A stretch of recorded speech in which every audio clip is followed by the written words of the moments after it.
Okay, here comes number 17. Solve the log equation for x. So we can't do that with the way it is. I'm going to write it over again. 3 log of x plus 4 equals 6. That's the, that's the original question. So there's different ways you can handle this, but we have to get the log by itself. The log of x plus 4. So this 3 has got to go. There's two options. You can put it up here as an exponent, but that makes it harder. The fastest thing to do is to just divide it over, because right now it's being multiplied. The opposite of multiplying is division. So log of x plus 4 equals 2.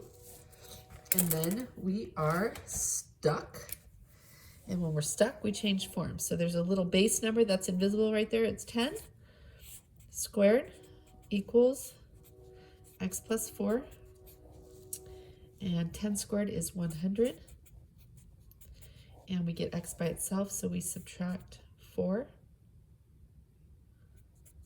So 100 minus 4 is 96.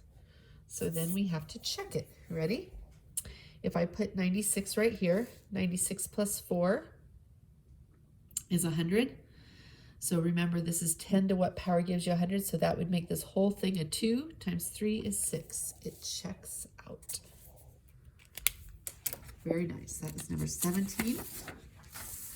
Number 18. So 18, you are supposed to figure out this table of values, and then mine doesn't actually have the graph on it. I don't know why. So I'm going to have to create a graph here. And I know from having done it in class that you click on the points, and then you click on the point A where you would put it on the graph. 2, 3, 4, 5, 6, 7, 8, 9, 10, 11, 12, 13, 14, 15, 16. 2, 4, 6. I'm skipping, I just lost track. 10, 12, 14, 16. There we go. Okay, so when I'm doing this one, I am thinking through plugging in a 0. So 1/2 to the 0 power is going to be a 1. 1 times 16 is 16. So at 0, I would click for point A to be up there at 0, 16. Then I'm going to plug in a 1.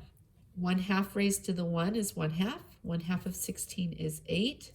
So at 1 for point B, you would click at 1/8, and that would be point B. C, plug in a 2. 1/2 squared would be 1/4, because 1/2 times 1/2 is 1/4. 1/4 of 16 is 4. So at 2, point C should be at 2, 4. Cubed, we'll put a 3 up there for it to be cubed. 1/2 cubed, that's 1/2 times 1/2 times 1/2 is 1/8. 1/8 of 16 is 2. So at 3, it's up at 2, and that is D. To the 4th power, 1/2 to the 4th power is 16. The 16s would cancel, and we would be left with a 1. So that is what number 18's graph should look like.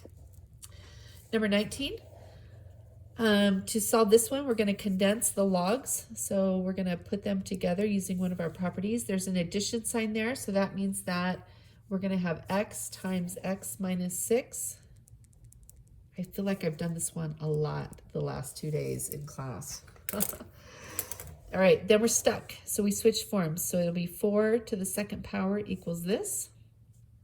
So that's going to be 4 squared equals, and then I'm going to distribute that x, so x squared minus 6x. And then I need to, it's quadratic, so we need to get it equal to 0. So x squared minus 6x, 4 squared would be 16. So we're going to subtract that over, so it'll be a negative 16 over here. It factors nicely. And that says the signs are different.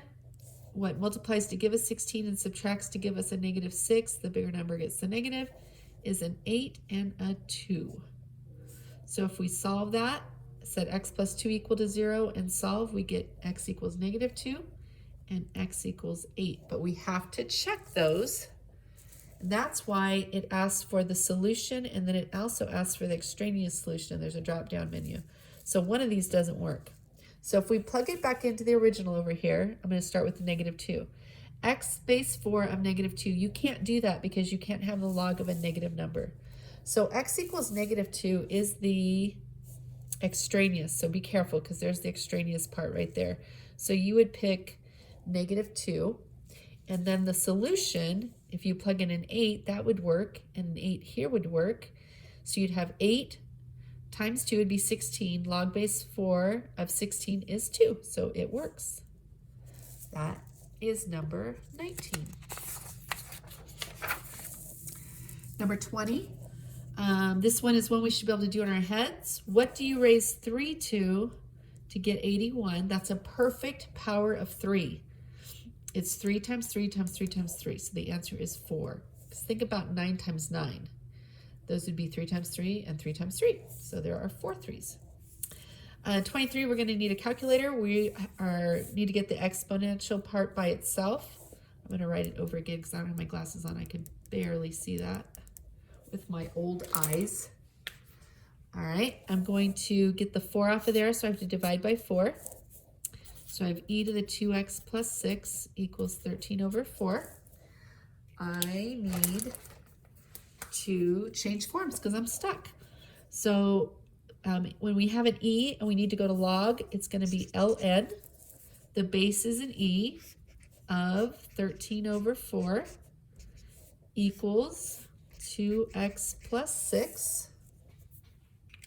So we're going to do this on my calculator here in just a second, and I have one of the school's calculators at home, so I'm going to use that one.